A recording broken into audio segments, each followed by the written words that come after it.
அவனுக்கு வெளிப்படுத்தப்படுகிறது. உன்னதமும் உயரமுமானவர் சிங்காசனத்தில் வைத்திருந்த கண்டேன் அப்படின்னு சொல்லி ஒரு வெளிப்பாடை அவன் பெற்றுக்கொண்டதற்கு பிறகு நான் எங்க இருக்கிறேன், என்னுடைய உண்மையான நிலவரம் என்ன, இப்படிப்பட்ட ஒரு மகிமையான தேவனை பரிசுத்தரை சந்திக்கிறதற்கு நான் எவ்வளவும் அபாத்திரமானா இருக்கிறேன், அசுத்த உடலுள்ள மனுஷனா இருக்கிறேன், அசுத்த உடலுள்ள மனுஷர்கள் மத்தியில் இருக்கிறேன். அன்றுவே இப்படிய பரலோக ராஜாவை என் கண்கள் கண்டதே என்கிற ஒரு அங்கலாய்ப்பு அவனுக்குள்ளாக வந்த பொழுது வேதம் சொல்லுகிறது, பரலோகத்திலிருந்து ஒரு அக்கினி தழல் ஒரு குரட்டினால் ஒரு தேவ தூதனால் கொண்டு வரப்பட்டு அவனுடைய உதடுகளை தொட்டதாய் வேதம் சொல்லுகிறார். நல்ல கவனிங்க. இதற்கு பிறகுதான் மகிமையான வெளிப்பாடுகள், தாராத அதிகாரத்திற்கு பிறகுதான் பயங்கரமான வெளிப்பாடுகள். நமக்கு எல்லாருக்கும் தெரியும், நமக்கு ஒரு பாலகன் கொடுப்பார், நமக்கு ஒரு குமாரன் வருவார்னு சொன்னது ஏசாயா. அல்லேலூயா. நம்ம ஒருவேளை கிறிஸ்துமஸ் நாட்களிலே இந்த வசனத்தை நம்ம அதிகமாக சொல்லுவோம். எல்லா இடங்களிலும் இந்த வசனம் கட்டாயம் பேசப்படும். அதுக்கடுத்து ஏசாயா ஒரு ஒரு ஒரு பயங்கரமான ஒரு எப்படின்னா, அதாவது சிலுவை மரணத்தை குறித்து எழுதப்பட்ட ஒரு ஒரு வசனம் எப்படின்னா, அதாவது ஒரு மனுஷனுக்கு விரும்ப தகாத ரூபம்னா எப்படி இருக்கும். நான் இன்னைக்கு வரும்போது ஒரு 10-15 மினிட்ஸ் இருந்து அசத்து போச்சு. அதாவது ஒரு பெரிய ஆக்சிடென்ட் என் கண்ணுக்கு முன்னாடி ஒரு சின்ன காடு, அதாவது இந்த சாண்ட் ரோட் மாதிரி கீழா ஒட்டல்னு கே ஒட்டல் பின்னாடி வந்து பார்த்தீங்கன்னா ஒரு 807, அதாவது இந்த ஸ்டாண்டர்ட் மாதிரி கொஞ்சம் பெரிய டூரிஸ்ட் வரும். நானும் இப்படிதான் போகிறேன். நான் வந்து ஒரு 80ல் எப்பயுமே பைபர்ஸ் ஏன்னா 80 to 100 அப்படியே மெயின்டைன் பண்ணிட்டே வருவேன். என் பக்கத்தில் தான் அப்படி வந்துச்சு. அந்த வண்டியை தாண்டினேன். நீங்கள் கண்டிப்பாக அடுத்து கொஞ்ச நேரம் எப்படி நியூஸில் ஏதாவது நியூஸில் வரும். இந்த சத்தம் பாருங்க, பிரமாதம். எப்படின்னா சில சத்தத்தை கேட்டோடனே நம்ம இருந்து என்ன ஆகும், திடீர்னு ஒரு பட்டாசு வெடிச்சாலே என்ன ஆயிடும், அதுவே இருக்கும். முன்னாடி ஒரு பட்டாசு வைக்கக்கூடாது நமக்கு தெரிஞ்சாலே என்ன பண்ணுவோம், கொஞ்சம் ஒதுங்கி நிற்போம். அந்த சத்தம் ஒருவேளை வெளியே பாம்பு மாதிரி தெரிஞ்சு சரமாக தெரிஞ்சா காதல் என்ன பண்ணுவோம், அடிச்சது இல்லை.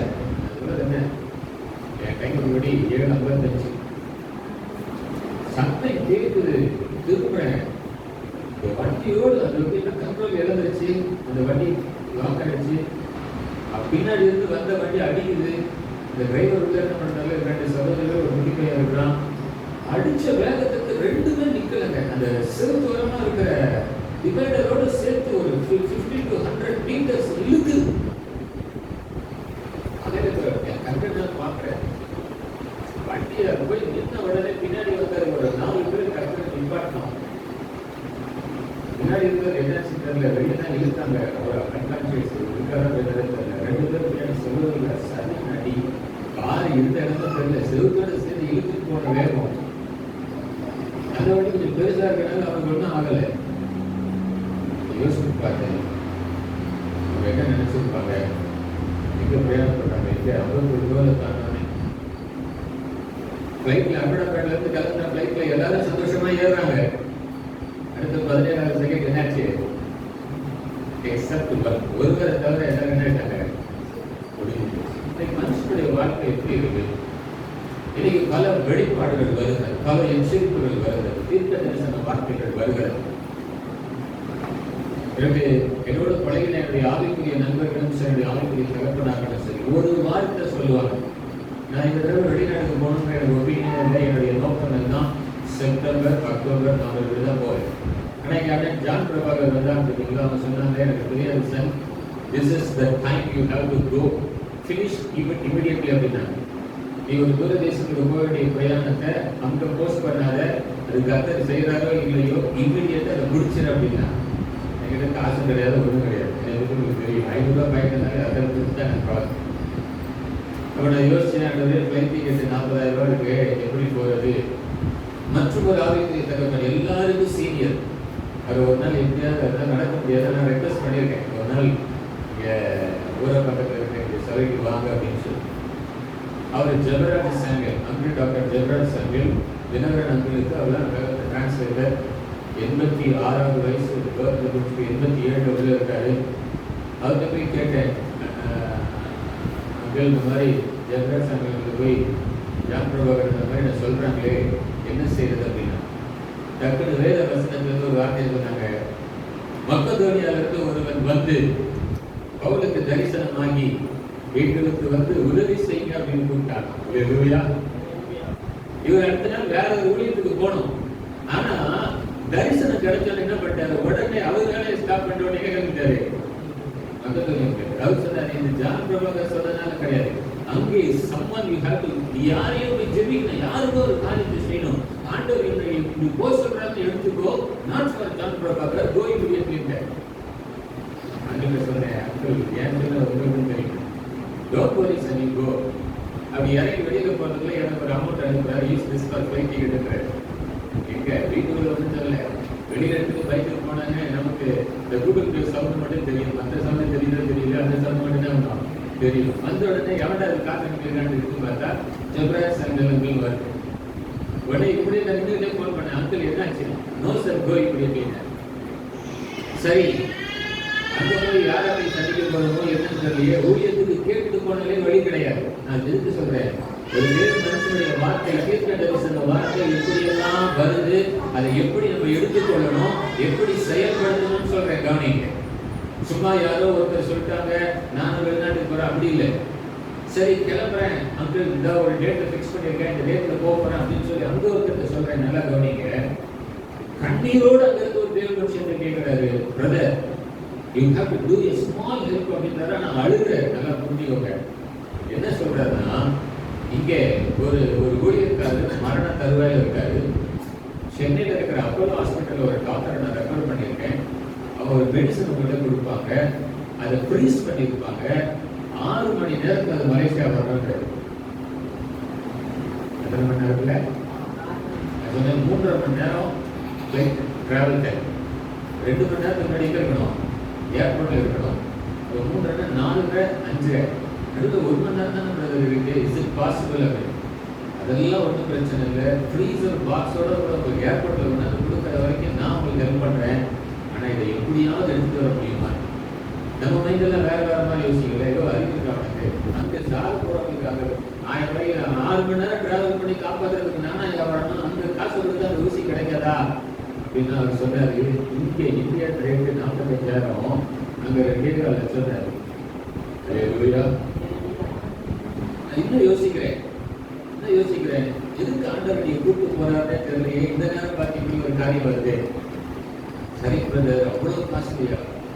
ஏற்கனவே மலேசியன் ரேட்டுக்கு 25,00,000 மலேசியன் ரேட்டுக்கு ஸ்பெண்ட் பண்ணிருக்கிறாரு. அப்படின்னா என்ன தெரியுமா, ஒரு ரூபாய் செலவு பண்ணுறாரு அர்த்தம்.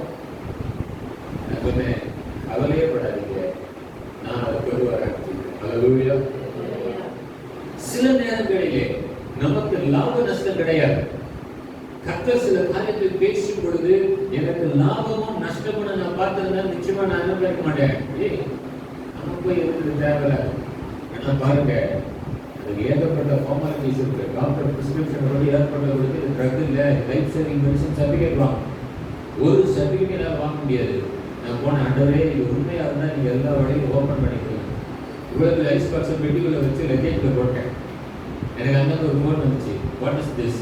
நான் சொன்னேன், லைஃப் சேவிங் மெடிசன் அடுத்து 5.5 hours வரும். டாக்டர் ப்ரிஸ்கிரிப்ஷன் தான் இருக்குது, பேஷண்ட் சம்மர் இருக்கா இருக்கு, உங்களுக்கு அந்த அப்ரூவல் இருக்கா வாங்கியிருக்கேன். ஒன்றுமே கேட்கல ஏர்போர்ட்டில். கோ இமிடியட்லின்னா இல்லையா? அங்கே போனேன், என் காலில் தான் நம்ம விழலை. இல்லையா? 40,000 கட்டமாக நாசமாக பண்ணாலும் பரவாயில்ல. 3 வாரம் இருந்தேன்.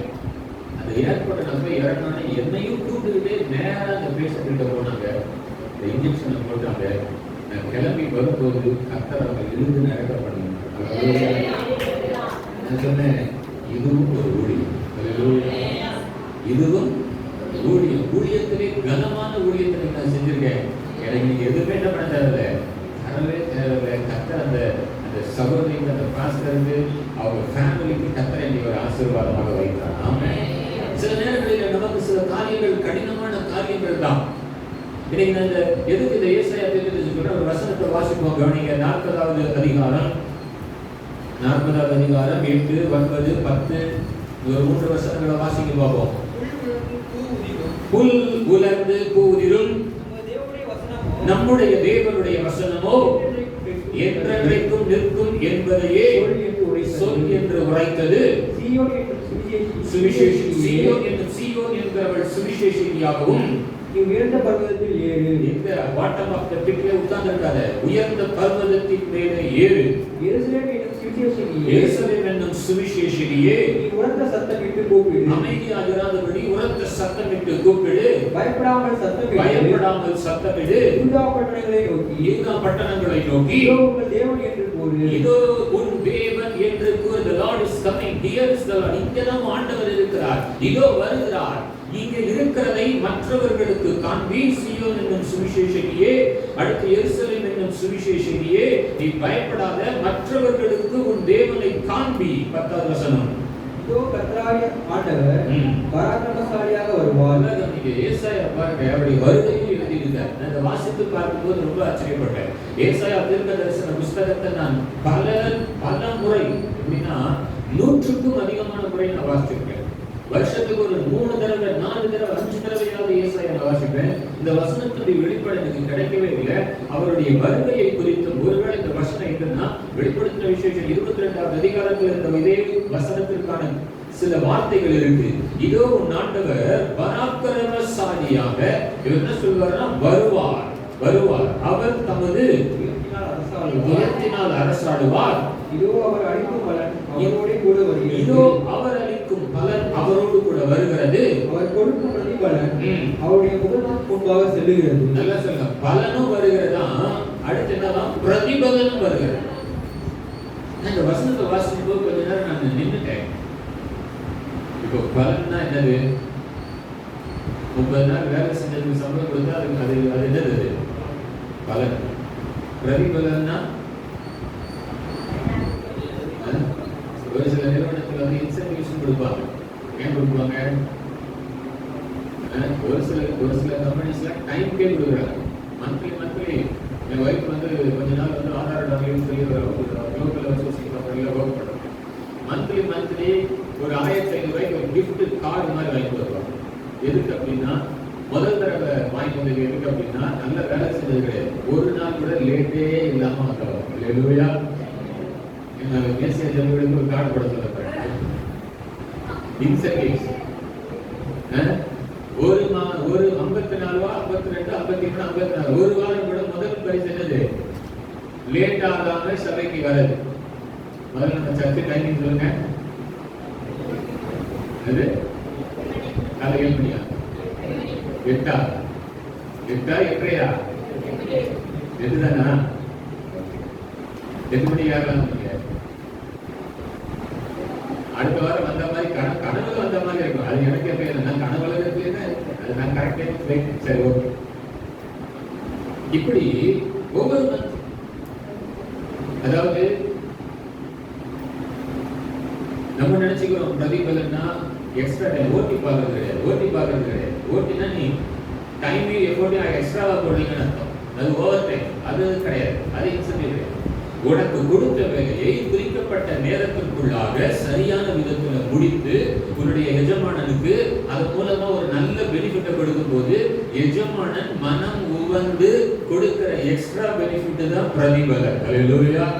ஏசாயாவுக்கு எவ்வளவு ஒரு வெளிப்பாடு அவர் வருகிறதை குறித்தும். இப்ப ஒருவேளை இங்க நீங்க கண்டம்னேஷன், அதாவது வேதத்தை கடிந்து கொள்ளுகிறதற்கு, அதாவது ஒரு பெண்ணை வந்து அடையாளப்படுத்துகிறதுக்கு பல வசனங்கள் இருக்கு. அவளை கட்டில் கிடையாது கிடத்துவேன் அப்படின்னா அது அவள் என்றால் பெண் என்பதற்காக அல்ல. இது எப்படி சொல்லுவோம்? மணவாளன் தான் இயேசு. அவர் மணவாட்டியாகிய நம்மளை சந்திக்க வராருன்னா நம்ம எல்லாருடைய தேடலும் எப்படி மாறிடுதுன்னா பெண்களாதான் மாறிடுது. அப்ப மணவாளன் ஆகிய இயேசு அப்படின்னா அது ஆவிக்குரிய பிரகாரமாக மணவாட்டி என்றால் நம்ம எல்லாரையும் தான் அது மணவாட்டி. அப்ப இங்க சீயோன் என்னும் சுவிசேஷினியே அப்படின்னா மணவாளனுக்கு அடையாளமாய் சொல்லப்படுகிற ஒரு அழைப்பு, மணவாட்டியாகிய சபைக்கு ஒரு சுவிசேஷ அழைப்பு. என்னைய வந்து ஃபாதர்ஸ் டேல மலேசியாவில் பேசுறது ஒரு சபை. அங்க வந்துட்டீங்க பாஸ்டர், எனக்கு பார்த்தது சந்தோஷம். போன தடவை நம்ம ரொம்ப மிஸ் பண்ணிட்டோம். இந்த தடவை இந்த டேட்ல வேற யாரையும் நாங்க பேசுறதுக்கு அனுமதி கொடுக்க மாட்டோம்.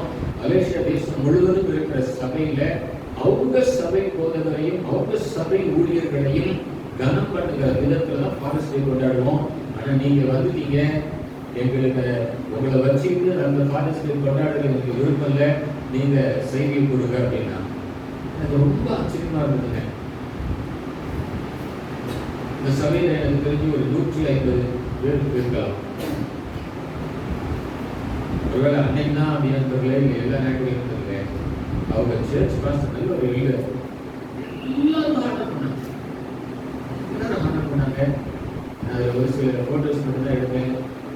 2 பேர் கணவன் மனைவி, பாஸ்டர் அசிஸ்டன்ட் பாஸ்டர், இல்லை இவ்வளோ பெரிய சைஸ்க்கு கேக் வாங்கியிருந்தாங்க.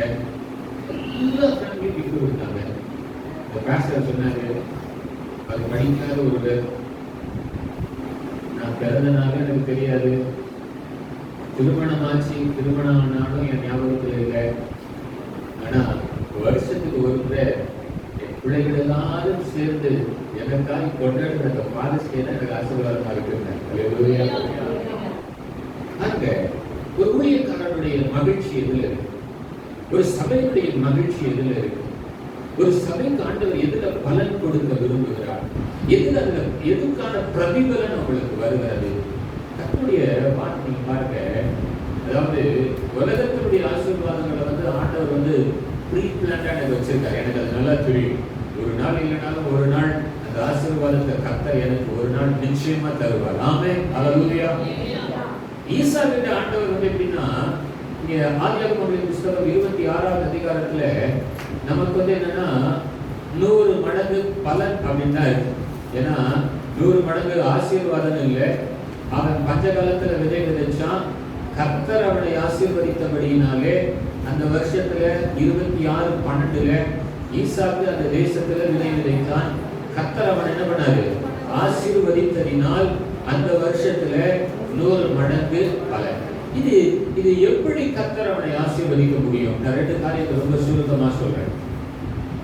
ஒன்று, ஆண்டவரோடு கூட எதையும் கேட்டு ஆண்டவர் பேசின வார்த்தைகளுக்கு கீழ்ப்படுகிற ஒரு அனுபவம் இருந்தால் நிச்சயமா நான் சொல்றேன், உங்க வாழ்க்கையில பலன் அதிகமாய் பெருகும். ஆமென், அல்லேலூயா. அது உபத்திரவத்தின் வழியாக இருந்தாலும் கர்த்தர் சொல்லிட்டாரு, இந்த வார்த்தைக்கு நான் கீழ்ப்படுகிறேன். இல்ல தேவ மனிதர்களின் மூலமாய் ஒரு தீர்க்க தரிசன வார்த்தை வருகிறது, இதை கர்த்தர் எனக்கென்று பேசுகிறார், இதுக்கு எனக்கு சம்பந்தம் இருக்கிறது, நான் எடுத்துக்கொள்றேன் அப்படின்னா நிச்சயம் அதுக்கான பலனை கர்த்தர் உங்களுக்கு தருவார். ஆமென். இங்கே வேதம் என்ன சொல்லுகிறது? முதல் வசனத்துல ஆபிரகாமின் நாட்களில உண்டான பஞ்சம் அல்லாமல் பின்னும் ஒரு பஞ்சம் தேசத்துல உண்டாயிற்று. அப்பொழுது ஈசாக்கு பெலிஸ்தியருக்கு ராஜாவாய் இருக்கிற அபிமெலேக்கு இடத்துக்கும் அந்த கேராவூர் என்ற இடத்துக்கும் போனான். அந்த இடத்துல கர்த்தர் அவனுக்கு தரிசனமாகி, நீ எகிப்துக்கு போகாமல் நான் உனக்கு சொல்லும் தேசத்துல குடியிரு. மனசுக்குள்ள என்ன நினைக்குது அப்படிங்கறதான் பரலோகம் கவனிக்குது. இந்த இடத்துல ரொம்ப எலாபரேட்டா பிரீஃபா இல்ல ஈசாக்கு மனசுல என்ன நினைச்சுக்கிட்டு இருக்காருன்னு. ஆனா ஒருவேளை மனசுல இப்படி நினைச்சுக்கிட்டலாம், இந்த இடத்துல பஞ்சம் அதிகமா இருக்கிறதுனால நம்ம எங்க போய் குடியிருக்கலாம், எகிப்துக்கு போகலாம் அப்படின்னு மனசுல நினைச்சிருக்கலாம். ஏன்னா கர்த்தருடைய வார்த்தை இப்படியே வருது, நீ எந்த ஊருக்கு போகவே வேணாம்னு சொல்லல, நீ எகிப்துக்கு போகாமல் அப்படின்னா நிச்சயமா மனசுல என்ன நினைச்சிட்டு இருப்பாரு, ஒருவேளை எகிப்துக்கு போகலாமா, நான் உனக்கு சொல்லும் தேசத்துல இரு அப்படின்னா ஒருவேளை ஆல்டர்னேட்டிவ் ஆண்டவர் ஏதாவது வச்சிருக்கிறாரா அப்படின்னு பார்த்தா அதுவும் இல்ல. அடுத்த வசனத்துல இந்த தேசத்திலே நீ என்ன பண்ணு, வாசம். எந்த தேசம்? பஞ்சம் இருக்கிற. நீங்க நினைச்சீங்களா ஏதோ பஞ்சம் தான், நீங்க ஈராக்கும் இஸ்ரேலுக்கு தான் வச்சுக்கிறானுங்க, கேஸ் பஞ்சம் அதனால ஹோட்டல் வச்சுட்டான், இந்த பஞ்சம் நினைச்சிருக்கீங்களா? அப்படி கிடையாது. ஒரு இடத்துல இப்படிதான் பஞ்சம் உண்டாச்சு. அப்ப ஒரு தீர்க்கதரிசி சொல்றான், நாளை இதே நேரத்துல ஒரு சேக்கல் வாக்குவதமை ₹1 விற்கும் அப்படின்றான். ஆனா முந்த நாள் பார்த்தா ஒரு கழுதத்தால எத்தனையோ வெள்ளிக்கு போயிட்டு இருக்கு. ஏன் சொல்றா, தேவனுடைய சத்தம் யார் மூலமாய் கேட்கப்படுகிறதோ, தேவனுடைய திட்டம் எந்த இடத்தில் செய்கின்ற உனக்கு சொல்லப்படுகிறதோ அதை நிறைவேற்றுவதில் நீங்களும் நானும் கவனம் உள்ளவர்களாக இருந்தால் 100 மடங்கு என்னங்க, 100 மடங்கு கர்த்தர் எல்லைகளை எங்கேயோ கொண்டு போய் கர்த்தர் நம்மளை ஆசீர்வதிப்பார். அல்லேலூயா. அவங்க சொல்லிட்டாரு, இங்க இருப்பார். சரி, இருந்தா என்ன செய்யறது? ஏதாவது ஒரு வேலையை செய்யணும்ல. மலேசியால சுவிசேஷ ஊழியம் கிடையாது. என்ன ஊழியம் கிடையாது? நீங்க வந்து உங்களை இவாஞ்சலிஸ்ட் என்ன பண்ண முடியாது, ஐடென்டிஃபை பண்ண முடியாது. நான் என்னை கேட்கும்போது அப்படிதான் கேட்டாங்க, ஃபர்ஸ்ட் இந்த பாலஸ்தீனத்தை உங்களை பற்றி என்ன பாஸ்டரா என்ன பிரதரா. நான் ரொம்ப சொன்னேன், நான் ஒரு இவாஞ்சலிஸ்ட்னேன். அவர் 2 நிமிஷம் சத்தத்தையே போனேன். இதுக்கே இல்லையா பாஸ்டர், இல்லை இந்த ஆடம் இல்லையா இருக்கா அனுப்புவீங்களா? ஆமா, ஒரு ஸ்டேட்டஸ்ல போடுவோம். இல்லை மலேசியன் கண்ட்ரியில எது அறுபது கிடையாது. சுவிசேஷன் நான் சொல்றது டிசிக்னேஷன். நான் ஒரு இவாஞ்சலிஸ்ட் சொன்னா எனக்கு தான். ஆனா அவர் என்ன சொல்றாரு தெரியுமா, எங்கேயுமே நீங்க என்ன பண்ண முடியாது, சுவிசேஷன் சொல்ல முடியாது. ஒண்ணு நீங்க பாஸ்டர்னு போடலாம், இல்லைன்னா பிரதர்னு போடலாம். நான் டைரக்டா சொன்னேன், என்ன பாஸ்டர், நீங்க என்ன பண்ணுங்க, பிரதரே போடுங்க. அவர் பார்த்துருக்காரு. இந்த அளவுக்கு உண்மையை சொன்னதுக்கு அப்புறம் நம்ம நாடு எப்படியா போனா பரவாயில்லட்டு பெருசா போட்ட இவாஞ்சலிஸ்ட் மோசஸ் கம்யூனிசம். ஹalleluya. இன்னைக்கு நம்ம வந்து சில காரியத்துக்கு நம்ம பயப்பட வேண்டிய அவசியமா இருக்கு. அவருக்கு என்ன பயம் இருக்கும்? ஒருவேளை மலேசியா கண்ட்ரியில வாட்ச் பண்ணி நீ எப்படி ஒரு இவாஞ்சலிஸ்ட் கூட்டிட்டு வந்துருக்கலான்ட்டு சபையை கூடான்னு சொன்னாலும் நடக்கலாம். ஆனா ஆரம்பத்தில் இருந்த பயம் நான் சொன்னதுக்கு அப்புறம் என்ன ஆச்சு, சபையை கூடாலும் பரவாயில்ல, ஆனா ஒரு வேறு மனுஷனை கர்த்தர் கனம் பண்ணி கொண்டு வரும்போது அது அவருடைய காரியம். ஹalleluya. நான் ஏன் பயப்படணும்? நீங்க சீயோன் என்னும் சுவிசேஷியே, எருசலேம் என்னும் சுவிசேஷியே, நீ பயப்படாம கர்த்தருடைய சித்தம் என்ன என்பதை கேட்டு உரத்த சத்தமாய் பட்டணங்களின் மேல் ஏறி இதோ உன் ஆண்டவர் என்று நீ சொல்லு. ஹalleluya. நான் இந்திய தேசத்துக்காக தமிழ்நாட்டுக்காக ஆண்டவருக்கு நன்றி சொன்னேன். ஹalleluya. எங்க ஆண்டவர் நமக்கு எவ்வளவு பெரிய ஓப்பன் டோர் கொடுத்திருக்காரு சுவிசேஷத்துக்கு.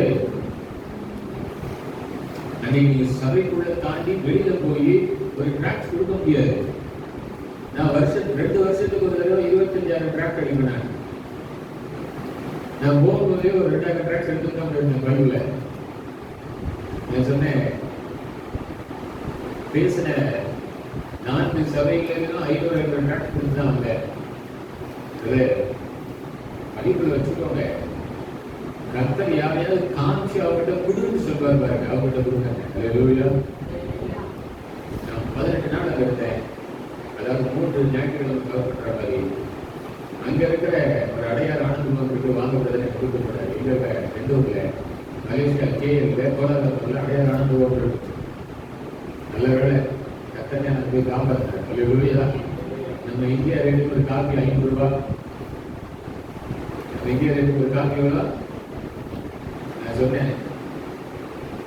அடையார் ஆனந்தம் நாசமா தானே போகிறேன்.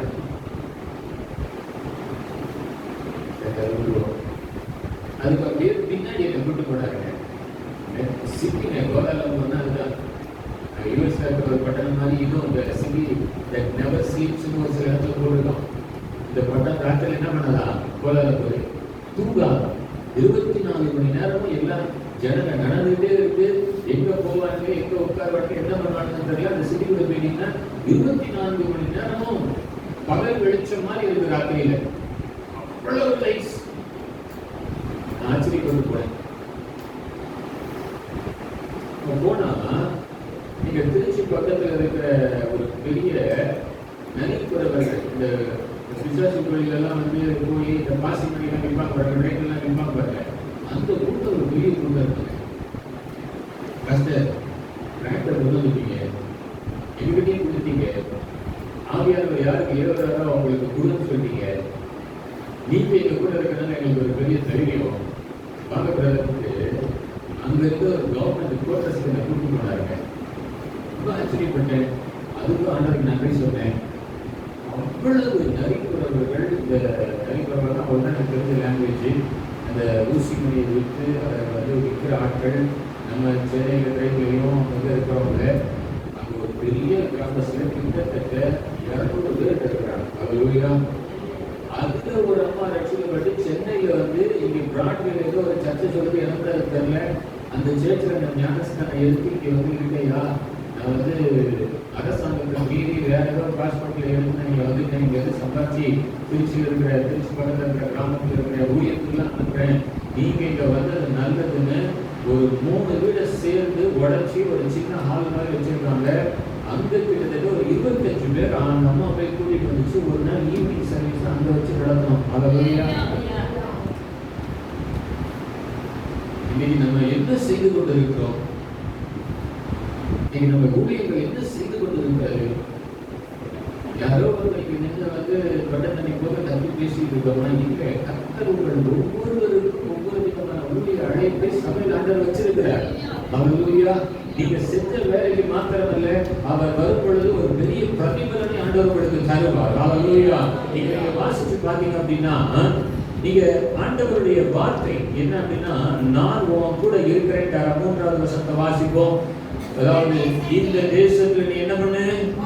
வாசம் பண்ணு, இருந்து. அவ்வளவுதான். அந்த வார்த்தையே நமக்கு போதும். ஹல்லேலூயா.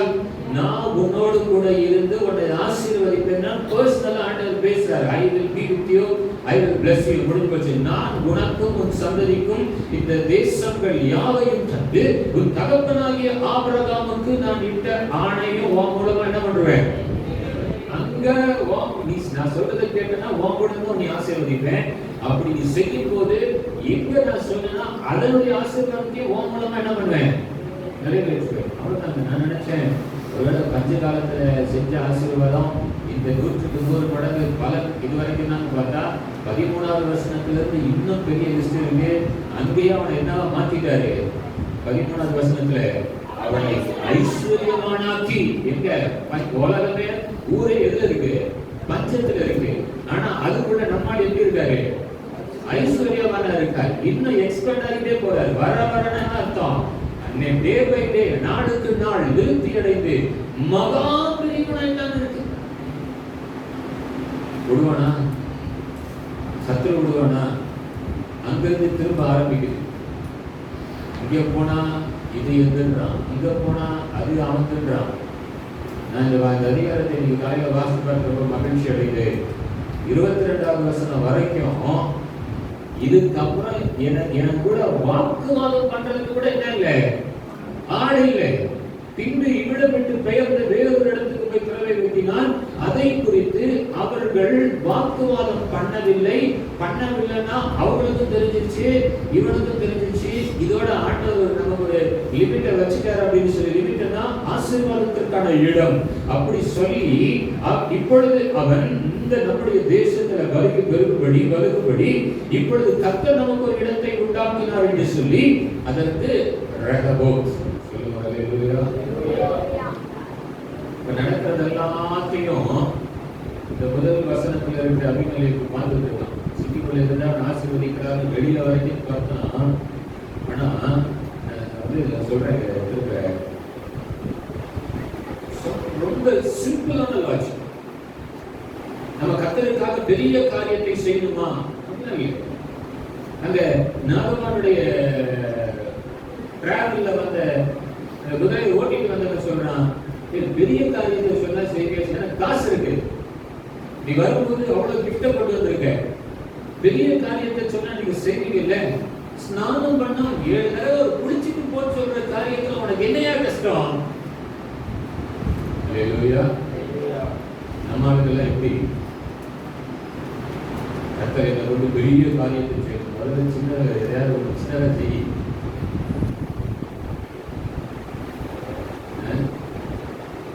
சரி, வேண்டாம் விருப்பதான் அப்படிதான் நான் நினைக்கிறேன். யோர்தானுக்குள்ள இறங்கும்போது எல்லாரும் சொல்றாங்களே, என்ன எங்க ஊர்ல இல்லாத தண்ணியில இங்க வந்து குளிச்சு என்ன இறங்க போகுது. அந்த சின்ன கீழ்ப்படி வேண்டா விருப்பாவும் செஞ்ச சின்ன கீழ்ப்படிகள் அப்படிதானே சொல்லணும். அந்த விரும்பி செஞ்சன்ற மாதிரி இல்லையே. ஒவ்வொருவருக்கும் ஒவ்வொரு இடத்துல சொல்றாங்க. என்ன சொல்றான்? அங்க வீட்டுல இந்த அடிமை பெண் சொல்றா, அந்த இஸ்ரேல நீங்க போனீங்கன்னா நம்மால் இருக்காரு, அவர் சுகமாக்கிடுவார். சரி, ஏதோ வீட்டுல இருக்கிற ஒரு அடிமை பெண் தானே, கேட்போமே ஒரு சின்ன கீழ்ப்படிகள் வா. அங்க போனா ராஜா நிருபத்தில் இருந்தா ராஜா சட்டை வச்சுக்கிறானா, ஏய் குஷ்டரோகத்தை எப்படா சுகமாக்க முடியும்? முடியாத காரியம்டா. தீர்க்கதரிசிக்கு சொன்னோடனே இஸ்ரவேலில் ஒரு தேவன் உண்டு, ராஜாய சபையை கழிக்கணும், அவனை ஏன் அனுப்பு. சரி, இங்க இருந்து குதிரை எங்க போகுது?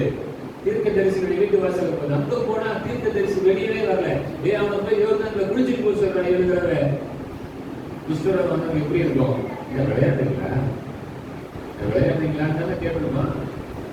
கோபம் கொண்டு போன பெரிய காரியத்தை சொன்னா செய்யறதுக்கு வேண்டின்றீங்க, சின்ன காரியத்துக்கு கீழ்பட முடியலையா? அது அந்த நேரத்துல கஷ்டமா தான் இருக்கும். கீழ்படிந்தால் அதனுடைய பலன் பிரதிபலன் பயங்கரமாக சொல்றாங்க. அவ்வளவு எங்க வரைக்கும்னா வேகமா போவோம். 28வது வசனமா 27, 28 வாசித்து பார்க்கிறது கேட்கிறான். ஏன் என் இடத்திற்கு 27ல இப்ப ஏன் என் இடத்துல வந்தீர்கள்? நீங்கள் என்னை பகைத்து உங்களிடத்துல இராதபடிக்கு என்ன பண்ணீங்க? துரத்துனீங்க. எவ்வளவு கஷ்டம் இருக்குங்க. அவனால ஏதாவது தீங்கான காரியம் நடந்துச்சா? ஈசாக்கு ஏதாவது விரோதமா பட்டாரா? தீங்கான காரியத்தை பட்டாரா? ஆனா நன்மை செய்ய வேண்டும் என்று, அல்லது அந்த இடத்துல கர்த்தர் அவனை ஆசீர்வதித்த காரணத்தினாலே அவனை பகைத்தார்கள், அவனை வெறுத்தார்கள், அவனை துரத்தினார்கள். 28வது வசனத்துல அபிமெலேக்கு அவனோட கூட என்ன சொல்றாங்கன்னா, நிச்சயமாய் அங்க ஆரம்பத்துல கர்த்தர் ஈசாக்கிட்ட தான் சொன்னாரு, நான் சொன்னதை நீ கேட்டனா நான் உன் கூட இருப்பேன், உன்னை ஆசீர்வதிப்பேன், உன் தலைமுறைக்கு சொன்ன வார்த்தைகளை நான் நிறைவேற்றுவேன். இப்ப சத்துருக்கள் சொல்கிறார்கள், நிச்சயமாய் கர்த்தர் உன்னோடு கூட இருக்கிறார் என்று நாங்க விஷயங்களை பார்க்கிறோம். உபத்திரவத்தை சகிச்சேன். நீ தோண்டும் போது துறவை தோண்டும் போது என்று சொல்லும் போது விட்டு கொடுத்த. நீ இங்க இருந்தா மகா ஐஸ்வர்யவன் ஆகிற, வெளியில போனு சித்தியை விட்டு துரத்தணும், அப்படியே போயிட்ட. இதெல்லாம் நம்ம பார்த்துக்கிட்டே இருக்கோம். ஆனால் நீ ஒரு நாளும் குறைந்து போகவே இல்லை. ஹல்லேலூயா. கர்த்தர் உம்மோடு கூட இருக்கிறார் என்பது எங்களுக்கு தெரிகிறது. நாங்கள் கண்டோமாகையால் எங்களுக்கு உமக்கும் ஒரு ஆணைய ஏற்பாடு உண்டாகும்படி நாங்கள் நிர்ணயம் பண்ணி நாங்க வந்தோம் அப்படிங்கிறான். அடுத்தது வாசி பார்த்தீங்கன்னா தெரியும். ஹல்லேலூயா. அதாவது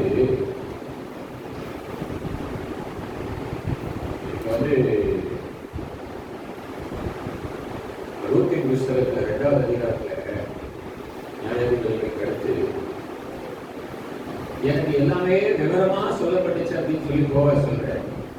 எப்படிங்க போவாஸ் எல்லாம் விவரமா தெரியும்? நான் சொல்றேன், கர்த்தர் பரலோகத்துக்கு போவாஸோட எல்லாம் டீட்டெயிலா தெரியும். நாம சொல்லுங்க. ஹல்லேலூயா.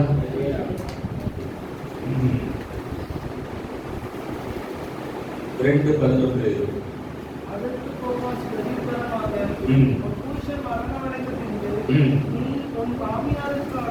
உன் மாமியாருக்காக செய்ததும்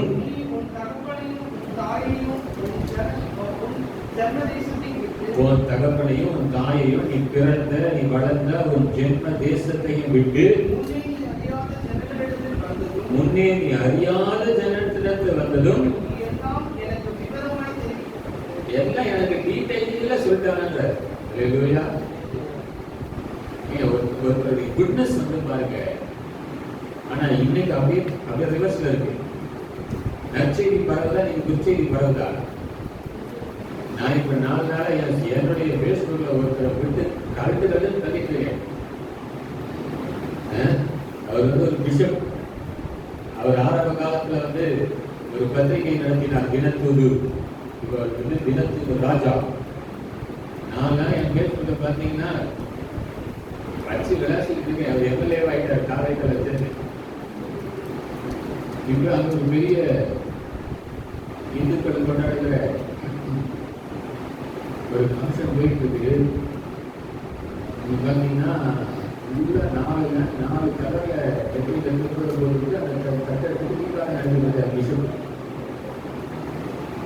சொன்னேன், ராஜீவ் காந்தி மனித வெடிகுண்டை வச்சு கொண்டாங்க. நீ கட்டி அந்த மாறினா நானே வெடிகுண்டா மாறி உனக்கு என்ன பண்ணுவேன்? நான் இருந்தாலும் பரவாயில்லன்ட்டு நீ நல்ல பேர் கிடையாதுன்னா அதுதான் போடுறேன். நீ போய் பாருங்க, ட்ரீட்மெண்ட் தரணும்னு தான் போடுறேன். நான் வந்து ஒரு மனுஷன் மிருகமாக மாறிடுவேன். அவனுக்கு போட்டுருக்காங்க எல்லாரும் கீழே. இதற்கு பிறகு எப்படி நீ பேராயர் என்று சொல்லிவிட முடியும்? அது வரைக்கும் கழுத்துல பெரிய சிலுவை சங்கிலியை போட்டு கீழே ஒரு பெரிய சிலுவை டாலர் போட்டுருந்தார். இப்ப எங்க போச்சு? எம்எல்ஏ வாய்ட்டா பிஷப் பேருவாரா? சிலுவை எடுக்கணுமா? பன்றிகளோடு சேர்த்து புரண்டு கொண்டிருக்கிறார். அவர் வரும்போது என்ன பண்ணுவாரு? பலன் கொடுப்பாரா? பிரதிபலன் கொடுப்பாரா? அக்கிரம செய்திக்காரரே, உங்களை யாருமே எனக்கு தெரியாது, என்னை விட்டு அகற்று போகணும். எங்க போகணும்? அகலவாத நரகத்துக்கு போகணும். யாரு? பேராயர். தமிழக பெரிய பேராயர் பேராயர் போட்டேன்.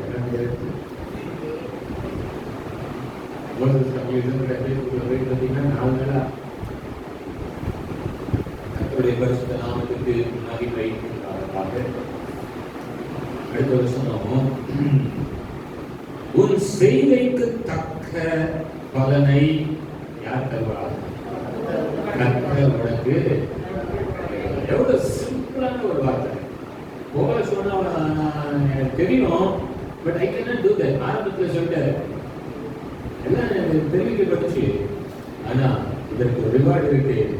நிச்சயமா உன் செய்கைக்கு தக்க பலனை கர்த்தர் உனக்கு கட்டளையிடுவாராக. இஸ்ரவேலின் தேவனாகிய கர்த்தருடைய செட்டைகளின் கீழ் அடைக்கலமாய் வந்த உனக்கு அவரால் கொஞ்சம் நெஞ்சமல்ல நிறைவான பலன் தான். அல்லேலூயா.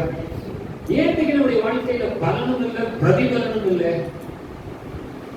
இன்னும் ஜென்ம தேசத்தை விட முடியல, இன்னும் சில காரியத்தை விட முடியவில்லை, சொந்த குடும்பத்திற்காக சில காரியத்தை வெறுக்க முடியவில்லை, சுவிசேஷத்திற்காக எதையும் இன்னும் இழக்கவில்லை, சபைக்காக இன்னும் வெள்ளை பிரளையம் செலுத்தவில்லை.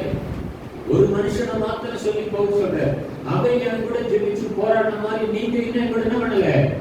என்னோட கூட ஜெபத்துல நீங்க என்ன பண்ணல? போராடல.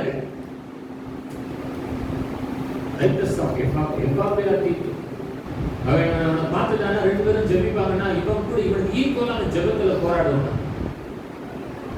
இன்னைக்கு யார்கிட்ட போராடிட்டு இருக்கோம்? வீட்டுல யாரையாவது ஒருத்தர் காமிக்கும், இவனோட டெய்லி எனக்கு என்னவா இருக்கு? போராட்டமா? அந்த போராட்டம் சாக வரைக்கும் இருக்கதான் முடியும். நீ ஜெபத்தில் ஆண்டவரோட போராடு. உன் கூட யாரு சரியான ஜெபிக்கிற ஜெப பங்காளர் இருக்கு, ஜெபிக்கிற ஒரு பார்ட்னர் வேணுங்க. நான் போன வருஷம் நிறைய ஃபெயிலியர்ஸ் பார்த்தேன். எனக்கிட்டே ஃபெயிலியர்ஸ் இருக்குன்னா பார்த்துக்கோங்க, நிறைய. ஒரு தடவை ஆவியானவரோட கூட ரொம்ப என்கவுண்டர். என்ன ரீசன் என்னன்னு தெரியலையே. ஏன் சைட்படி நான் நல்லதானே இருக்குன்னு நினைக்கிறேன், ஆனா ஏன் இந்த ஃபெயிலியர்? சீஷர்களை மாதிரி கேட்டேன், இந்த ஜாதி பிசாசை ஏன் எல்லாரும் என்ன பண்ணல? கவனம் இல்லை. அது ஃபெயிலியர் தானே. எல்லாத்தையும் கொடுத்து நீங்க சகல அதிகாரத்தையும் கொடுத்து நீங்க ஒரு பிசினஸ் எனக்கு எதுக்கு நிக்குது, ஏன் என்னால கட்ட முடியல? அது ஏதோ ஒரு சீக்ரெட் வச்சிருக்கீங்களா? அது சொன்னாரு, ப்ரேயர் பண்றீங்க தான், ஆனா கூட என்ன பண்ணேன்? ஃபாஸ்டிங் பண்ணேன். இந்த பிசினஸ் கட்ட முடியாதுலாம் கிடையாது. ஒன்னால ஏன் கட்ட முடியா? கொஞ்சம் என்ன பண்ணு, ஃபாஸ்ட் பண்ணி பண்ணு முடிவு பண்ண. 2 நாள், மாசத்துல 2 நாள் நான் எங்க இருக்கேன்னு யாருக்கிட்ட விடாது, சொல்லக்கூடாது. காலையில 8 மணில ராத்திரி 8 மணி எந்த போன என்ன பண்ண விடாது, அட்டன் பண்ண விடாது. தேவ சமூகத்துக்கு போய் தனித்தவரோட போராடி, அதுவே இந்த காரியத்துல இதுக்கப்புறம் என்ன பண்ணாது, ஃபெயிலியரை சந்திக்க. இங்க போக சொல்றாரு, முந்தின கிரியை நம்ம ஏற்கனவே ஒரு இடத்துல பேசியிருக்காரு. 3வது அதிகாரம் 10வது வசனத்துல, அதற்கு அவன் மகளே, நீ கர்த்தரால் ஆசீர்வதிக்கப்படுவாயாக, நீ தரித்திரரும் ஐஸ்வர்யவானுமாகிய வாலிபர்களின் பிறகே போகாததினால் உன் முந்தின நற்குணத்தை பார்க்கிலும் உன் பிந்தின நற்குணம், ரெண்டுமே நற்குணம் தாங்க. அல்லேலூயா. இது முன்னாடி பொறுக்கி மாதிரி இருந்தா நான் சொன்னாரு, பொறுக்கி பின்னாடி நீ போகலங்க. அல்லேலூயா.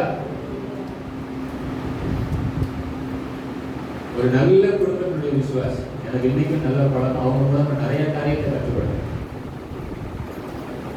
அவங்க பையன் வந்து லேட் ஈவினிங் ஷிஃப்ட், ஈவினிங் 5 மணிக்கு ஆஃபீஸுக்கு போனால் காலையில் 3 மணிக்கு முடியும்.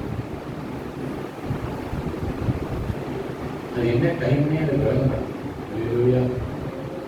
ஈவினிங் 5 மணிக்கு போய் காலையில் 3 மணிக்கு முடிஞ்சா மற்ற நேரத்தில் ஏதாவது செய்ய முடியுமா? திடீர்னு வீட்டில் பைக்கு காணும், பைக்கு காணும், ஐடி கார்டு வீட்டில் இருக்கு, ஆஃபீஸ்னால் கேப் வந்து கூட்டு போகும். திடீர்னு ஃபோன் எடுக்கல, அவங்க எனக்கு ஃபோன் பண்ணாங்க, இந்த மாதிரி புதுசாக கம்பெனியில் சேர்த்துருக்கான், இந்த கேப் வந்து தான் கூட்டு போகும், எனக்கு எல்லாம் தெரியும். ஆனால் இன்னைக்கு ஆஃபீஸ் போன மாதிரி தெரியல, ஏன்னு ஐடி கார்டு வீட்டில் கம்பெனியில் ஆடியில் போட்டு பைக்கை காணும் சொல்லிட்டு இந்த பொருள் எது சொல்லிட்டு தெரியல அப்படின்னா நான் கொஞ்ச நேரம் அசத்துலேயே 2 நிமிஷம் அப்படி போயிட்டேன். என்னடா இந்த 2 நிமிஷத்துல வகுப்புல எங்கேயோ போயிடுச்சு. பையன் 22 வயசு திடீர்னு நீங்க ஆபீஸுக்கு போகாம ஐடி கார்டு போட்டு பைக் எடுத்துட்டு எங்கேயோ போயிட்டானா நம்ம விடாந்துருச்சு. பையன் மேல நம்பிக்கை போயிடுச்சு. போன் எடுக்கல. அடுத்து சொல்றாங்க என்ன லவ் பண்றான்னு தெரியல, ஏன் பாருங்க பைக் எடுத்துட்டு போயிட்டானே அப்படின்னு பொம்பளை போய் கூட்டு ரெடி ஆயிட்டா பழக்கிறது. எனக்கு ஒரு பக்கம் இவங்க நல்ல விசுவாச குடும்பத்தை இப்ப சொல்ல முடியாது. அவன் மேல பயங்கர கோபம். ஒரு நிமிஷத்துல அம்மாவுடைய குழந்தையும் மாற்றிக்கிறாங்க. அங்கிள் ராத்திரி வந்து மெசேஜ் போட்டேன், any time what are the time maybe call பண்ணணும், வழியில் சுவிட்ச் ஃபோனை சுவிட்ச் ஆஃப் பண்ணேன். இதை நமக்கு தெரிஞ்சு இங்கிலீஷில் போடுவேன், அரை இங்கிலீஷில் நாங்கள் எனக்கு ஃபோன் பண்ணான். எத்தனை மணிக்கு வந்து 6:30 ஃபோன் பண்ணான். அங்கே என்ன ஆச்சு, நீ ஐடி கார்டு வீட்டில் இருக்காங்கன்னா ஆமாம் வீட்டில் தான் பண்ணிருக்கேன். வண்டியிலே ஆமாம் வண்டி எங்கடா போயிட்டு வச்சேன்னா, இல்லை இன்னைக்கு அந்த ஒர்க் ஷாப் இருக்கு, நீங்கள் கம்பெனியில் இருந்து ஒரு இடத்துக்கு வர சொல்றாங்க. நான் என்ன பண்ணேன், நேராக என்ன பண்ணேன், கேபில் போகாம போயிட்டேன். அங்கே 3 காலேஜ் சொல்லியிருந்தாங்க, மஸ்ட்டு ஃபோனையே கொண்டு வரக்கூடாதுன்ட்டாங்க. ஃபோனை சுவிட்ச் ஆஃப் பண்ணி வண்டி வீட்டுக்குள்ள கிடக்கு வந்துட்டேன். கேட்டேன், ஒரு வாரத்தில் மக்களோட சொல்லிட்டு போயிருந்தேன்னா ஏன்டா இப்படி பண்ணேன். நான் காலையிலே வாட்ஸ்அப்பில் போட்டேன், அம்மா வாட்ஸ்அப் பார்க்கல. இப்போ யாரை கொடுத்துருந்தது? லூக்கா 13வது அதிகாரத்தில்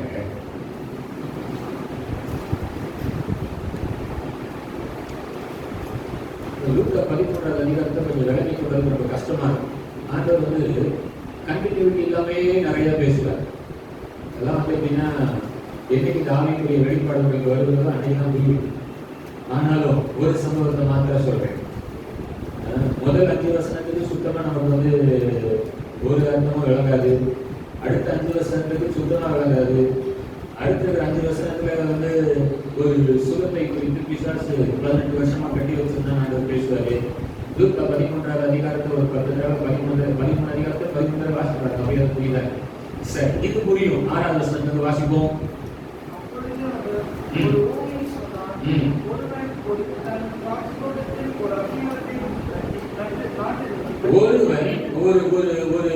ஒரு எஜமானன் தன்னுடைய திராட்சை தோட்டத்தில் ஒரு அத்தி மரத்தை நாட்டினான்.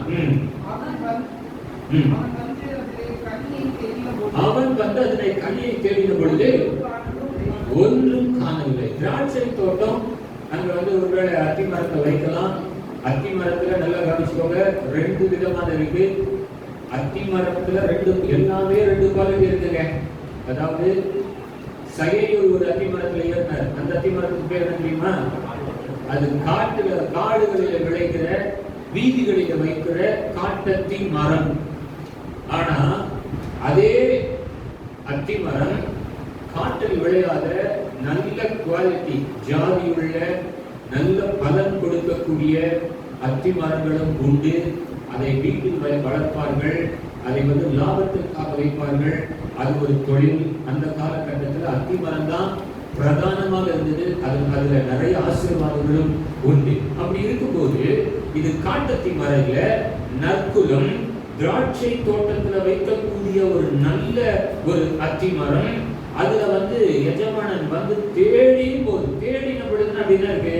சரி, இந்த கிளையில இல்ல, அங்க இல்ல, எங்கேயாவது உள்ளுக்குள்ளையாவது இருக்குன்னு தேடி பார்த்தா என்ன இல்ல, ஒன்றும் இல்லை. தேடின பொழுது ஒன்றும் காணவில்லைன்னா நாட் ஈவன் ஒன், சுத்தம் அப்படின்னு சொன்னோம்.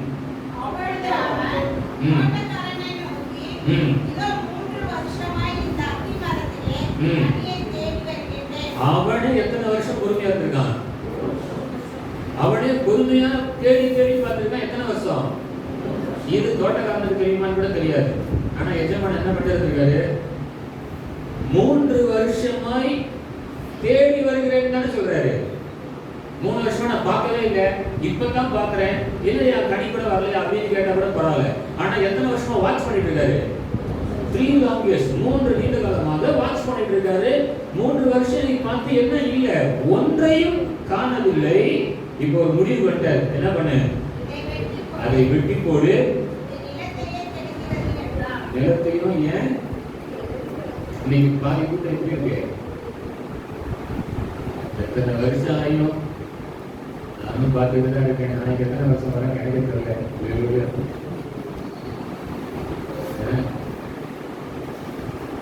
ஒரு 10 பேர் தான் ஞானஸ்தானம் போட்டுருக்கேன்னு நினைக்கிறேன்.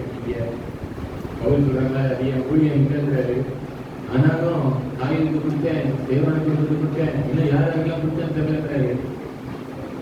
அவர் என் போற இடத்துல என்ன பண்ணிருக்காரு? நிறைய ஞானஸ்தானம் கொடுத்துருக்காரு. நானே தேடி பார்க்கிறேன், நான் ஞானஸ்தானம் கொடுத்தாக்கள் ஏதாவது இருக்காங்க.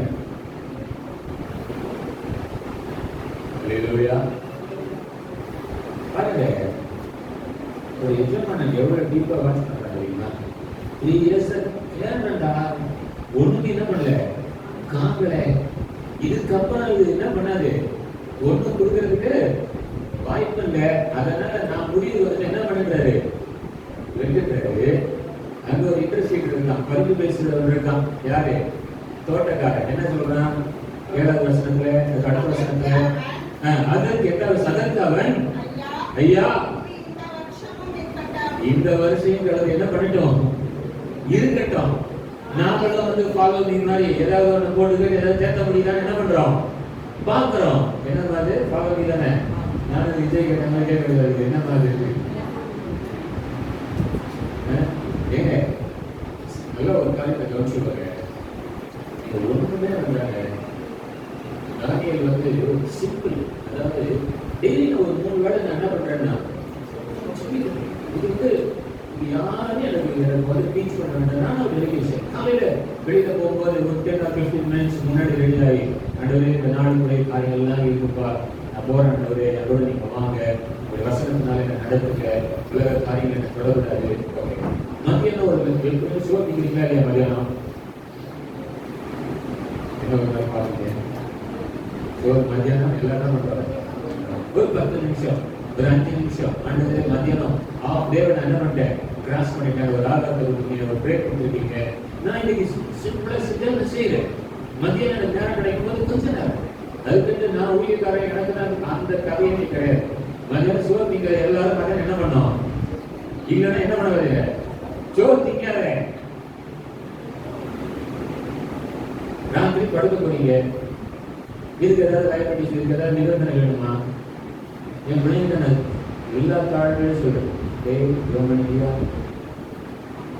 ஒவ்வொரு நாள் நீங்க நம்புறீங்களோ நம்ம மத்தியானம் என் மகத்தை பற்றி கேட்கறது, 10th standard பற்றி கேட்கறது. You have to be a testimony. அது என்ன ஜோமனியாப்பா, ஜோமனை டைரின்னு சொல்லுவாங்க. சில நேரத்தில் உடனே எங்களை கிளாஸ் இது கொடுத்தாங்க, சாப்பிட்றதுக்கே நேரம் இல்லை, நீ பாதியில் சாப்பிட்ருக்கேன் அப்படின்னா என்ன சொல்லுவேன், ஏன் அந்த பாதியை சாப்பிட்டேன், அந்த நேரத்தில் என்ன பண்ணிக்கலாம், ஜோம் பண்ணிக்கிட்டு 3 காலத்தில் ஸ்கூலுக்கு போகல, அடுத்து பிரேக்கில் கேன்டீன் இருக்குல்ல, ஏதாவது ஒன்று குடிச்சிக்கலாம். ஏன் பாதி சோறை தின்ன, ஜப நேரம்னா மத்தியானம் என்ன பண்ணிடணும் அப்படின்ட்டு அடுத்த முறை இருக்கக்கூடாது. முதல்ல என்ன பண்ணிடு, ஜோம் பண்ணிட்டு சாப்பிடுப்போ. ராத்திரி என் வீட்டில் தான் ரைடு வரும், ஜோம் பண்ணாங்க இல்லையா, நீ என்ன நம்ம பண்ணிட்டு இருக்க, அவங்க ஏதாவது இருப்பாங்க, டக்குனு படத்துலாம் செய்வாங்க. தானியத்துக்கு 3 வேளைக்கு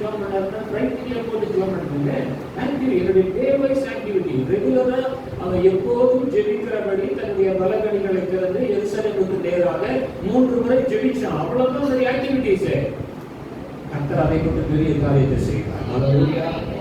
இன்னும் 3 வருஷம் ஆகி தேடி பார்க்கிறேன், ஒண்ணுமே இல்லையே. நான் அது ஒரு இன்டர்சியர் தான் பரிந்து பேசுறேன், ஐயா give me an opportunity. அதுக்கு ஒரு வருஷம் கொடுத்தேன். ஏன்னு தெரியாது. நான் என்ன பண்றேன்? ஹெல்ப் பண்றேன். இன்னைக்கு சபையான கதைதான் செய்து கொண்டிருக்கிறது. உனக்கு உதவியின் கரத்தை நீட்டிக் கொண்டிருக்கிறது.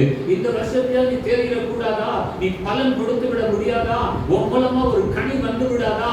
உன்னுடைய வாழ்க்கை தராத இதோடு கூட ஒழிந்து போக கூடாதபடி அவங்க அடுத்த வார்த்தை நீங்க பாத்தீங்கன்னா, அதற்கு அவன், ஐயா இந்த ஒரு வருஷம் இருக்கட்டும், நான் அதை சுற்றிலும் கொத்தி என்ன பண்ணுவேன்? அதனால இதுக்கப்புறம் என்ன பண்ண முடியல, செய்ய முடியல, நான் ஏதாவது செஞ்சு பார்க்கிறேன். இந்த வார்த்தையை கவனிங்க. கனி கொடுத்தால் சரி, இல்லனா கொடாவிட்டால் இனிமேல் அதை வச்சு ஒன்றும் பிரயோஜனம் இல்லை. அதை என்ன பண்ணலாம்? உன்னுடைய பலன் எங்க இருக்கு? வெட்டி போடுற பலன்கள் இருக்கா, இல்ல பிரதிபலனோட சேர்த்து வாங்கக்கூடிய பலன்கள் இருக்கு? ஹalleluya. நான் சொல்றேன், ஆண்டவர் நம்ம இடத்துல நீ போய் அதை கல்வி இதை கல்வின்னு சொல்லல. நான் சொல்றது சிம்பிள் ஆஸ்பெக்ட் தான். இன்னைக்கு என் பிள்ளைகளுக்கோ என்னுடைய சபையில நீங்க ஒரு சில காரியத்தெல்லாம் நமக்கு விரோதமா தான் நடக்கும். நான் திரும்ப சொல்றேன், எல்லா பொறுமையோடும் தாழ்மையோடும் ஆண்டவர் பலன் கேளுங்க. ஈசாக்கு தேவனுடைய பயபக்தி புரியணும்னு யாக்கோபு சொல்றேன். நான் எந்த மனுஷனுக்கும் தன்னை எதிர்த்து நின்று நான் இப்படிதான் ஜெயிப்பேன் அப்படிதான் ஜெயிப்பேன்னு போடல. கர்த்தர் சொல்றாரா செய்ய, கர்த்தர் கொடுன்னு சொல்றாரா கொடுத்துட்டேன். அவன் கொடுத்தனாலே குறைஞ்சி போகல. அவன் போய் தோன்ற இடத்துல எல்லாம் தண்ணி வந்துச்சு. ஹalleluya. ஒரு எக்ஸ்டென்ட்ல வாங்குவார ஆர்டே பண்ணல, நம்ம இதுக்கப்புறம் இன்க்ரீஸ் ஆகிட்டு போக போறோம்னா ஊரே அவன் தேடிக்கலாம். சின்ன கீழ்ப்படிகள் நம்ம வாழ்க்கையில பலன் மாத்திரமல்ல, பிரதிபலனை கர்த்தர் கொடுத்தார். ஹalleluya. எல்லாரும் கண்டபடி ஒரு 2 நிமிஷம். இன்னைக்கு நம்மிடத்தில் அநேக குறைகள் உண்டு. நான் தான் சொல்றேன், இரண்டு சூழ்நிலைக்கு அநேக வீழ்ச்சிகள் தோல்விகள் இருந்தது. சில நேரங்களிலே தடுமாற்றம். நான் கேட்பேன், நடுவே சில நேரத்துல நான் சொல்றேன், எனக்கு ஏற்ற வசனம் பவுலே சொன்னாரு, நானே நிர்பந்தமான ஒரு மனுஷனா இருக்கேன். இந்த மரண சரீரத்தில் இருந்து யார் என்னை விடுவிக்க முடியும்? நான் செய்யணும்னு நினைக்கிறதை என்னால செய்ய முடியலையே. நன்மை செய்ய வேண்டும் என்கிற விருப்பம் என்னிடத்துல உண்டு, ஆனால் நன்மை செய்வதோ என்னிடத்துல இல்லை. மனசுக்குள்ள எல்லாம் நல்லதுதான் இருக்கு, ஆனா செய்யும் போது எல்லாமே வேறமாய் போகுது. என்னன்னா என்கிட்ட என்ன நிர்பந்தமான ஒரு மனுஷன். இன்னைக்கு நம்ம அநேக நிர்பந்தங்கள் உண்டு. சில நேரங்களிலே நம்மளால அதை தாங்கிக் கொள்ள முடியல. கர்த்தர் நமக்கு வேலை தருவோம். எப்படி நான் மேற்கொள்வது? எனக்கு முன்னாடி இருக்கும்போது யோசபாத் சொல்றாரு, இவருக்கு வேலையே இல்லை, வேலைன்னா சரியில்லை. அது 3 ராணுவங்கள், நாங்க கொஞ்சம் தான் இருக்கோம். எங்களுக்கு இதை எதிர்க்க எங்களுக்கு முடியல. எங்களுக்கு கொஞ்சம் தான் இருக்காங்க.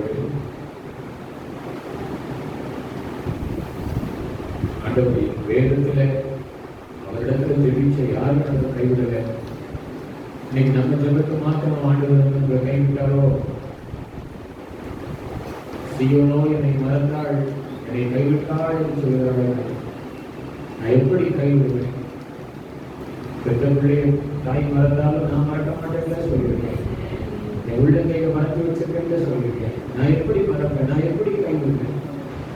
எப்ராயிமே சொல்றேன், செகோவிவே நான் உன்னை மறக்க முடியாது. என் பரிதாபங்கள் உனக்காக ஏங்குகிறது. லிட்ரலி நான் உனக்காக வெயிட் பண்ணிட்டு இருக்கேன் அப்படின்ற. அவன் கெட்டவன் தான், சொத்தெல்லாம் வாங்கிட்டு போயிட்டான் தான், வீணாய் செலவழிச்சு போட்டான் தான், பண்ணியோட பண்ணியதான் இருந்திருக்கிறான். பார்த்தா தெரியுது. ஆனா கருப்பனுடைய இறுதி அப்படிங்களே, என் பிள்ளை எப்போ வருவான்னு தானே காத்துட்டு. என் சொத்தை விட்டுட்டானே, சொத்தை உடம்பெல்லாம் வாங்கிட்டானே தரவே சொல்லலையே. அவன் காணாமல் போனான், காணப்பட்டான், அவன் திருப்பி வந்துட்டான்.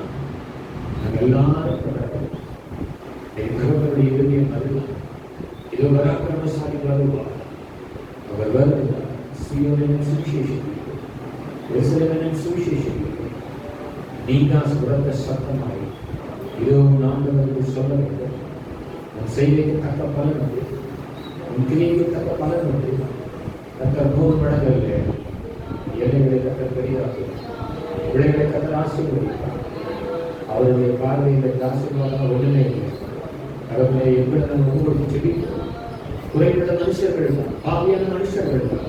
ஆனால் எங்களையும் நீங்கள் நேசித்து இவ்வளவா எதிர்பார்த்தீங்க, எங்களை தகுதியுள்ளவர்களாய் மாற்றுங்க. கரத்தில் ஒவ்வொரு ஆசீர்வதிங்க. இயேசு கிறிஸ்துவின் நாமத்தில் ஜெபிக்கிறோம்.